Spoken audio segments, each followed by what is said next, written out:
operations on functions, multiplication. So, paano mag-multiply ng functions? So for example, for letter A muna tayo.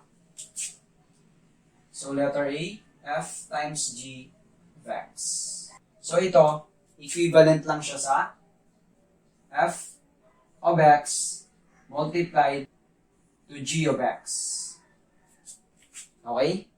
So, ibig sabihin lang nito, multiply lang natin yung f of x and g of x. So, substitute lang natin yung value. So, f of x is x plus 2 times g of x. So, g of x is 5x minus 3. Okay? And then, FOIL method lang. First times first term times first term, that is x times 5x, 5x squared.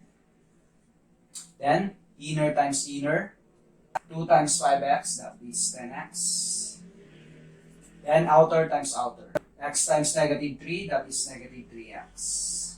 Then, last term times last term, 2 times negative 3 is negative 6. Then, combine like terms, simplify lang natin. 5x squared, 10x minus 3x, that is 7x. Positive 7x. Minus 6. So therefore, f times g of x is equal to 5x squared plus 7x minus 3.